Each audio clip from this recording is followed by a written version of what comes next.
membuat video tentang navigasi darat. Video ini dibuat untuk memenuhi tugas PPNIA yang belum lengkap.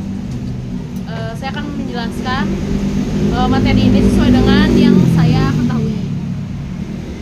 Navigasi darat bukanlah soal materi atau teori membaca peta, tetapi navigasi darat diperlukan untuk kita bisa memahami medan saat kita sedang tersesat di dalam hutan atau kita sedang menentukan arah untuk pulang. Navigasi darat adalah sebuah seni untuk menentukan arah tujuan dengan bantuan peta, kompas, dan juga tanda-tanda medan. Peralatan dasar yang diperlukan untuk navigasi darat ada banyak diantaranya. Kemudian saya akan menjelaskan tentang IMPK. IMPK adalah ilmu peta, kompas, dan ilmu medan, peta, dan kompas. IMPK sendiri ada beberapa alat-alatnya yang dibutuhkan kalau kita mau navdar. Yang pertama ada peta topografi. Nah, peta topografi ini tuh adalah peta yang menunjukkan kontur, garis sungai, pegunungan. Nah, di peta ini tuh nanti kita harus memahami kontur, kita bisa memperkirakan jalur yang aman untuk menganalisis rute, menghindari area berbahaya seperti tebing atau jurang. Nah, kemudian ada juga yang namanya zoomer atau kaca besar lapangan. Nah, zoomer ini memperbesar simbol kecil di peta.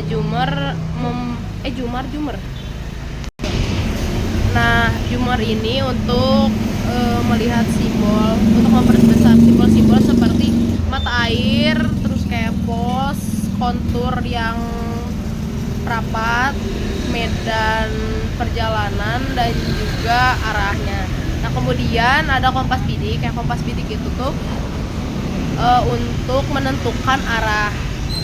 Nah, dengan kaca petunjuk kita bisa menentukan azimut dengan presisi yang tinggi. Kompas bidik ini digunakan untuk menentukan arah perjalanan, untuk triangulasi posisi, orientasi peta agar sesuai dengan kenyataan di lapangan.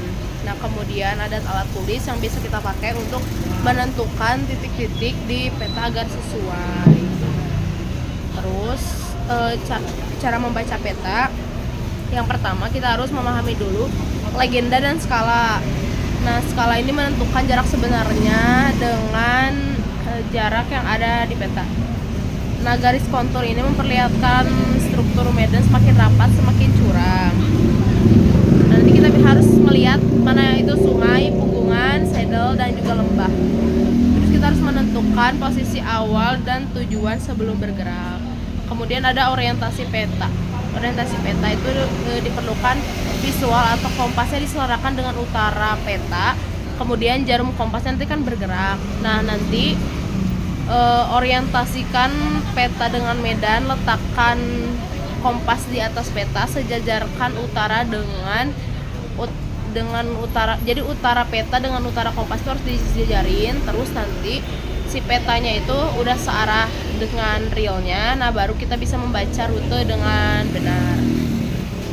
Terus nanti tuh kan ada azimut, terus nanti kita harus nentuin posisinya. Itu tuh dengan cara 2 garis ditarik dan 2 puncak acuan di peta.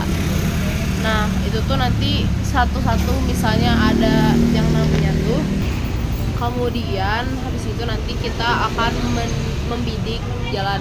Itu diperlukan 2 orang. Yang pertama ada azimut sama ada back azimut. Nah, kalau azimut tuh nanti dia tuh di bagian depan, terus back azimut di belakang. Nanti azimut ini harus membidik si petanya, misalnya si kompasnya misalnya mau ke arah utara, terus nanti dibidik ke utara.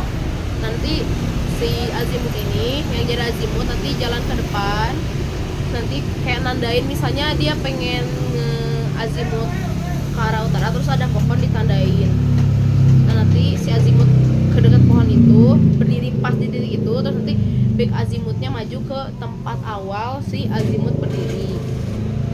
Nah, dalam materi ini kita tuh nggak cuma diajarin untuk baca peta dengan benar, kita juga harus lihat kondisi jalan atau kondisi tebing sekitar gitu. Jangan sampai nanti kita enggak ngelihat, kita cuma lihat arahnya doang, tapi daerah situ adalah daerah yang tidak mungkin bisa kita lewati gitu. Kita harus bisa orientasi medan.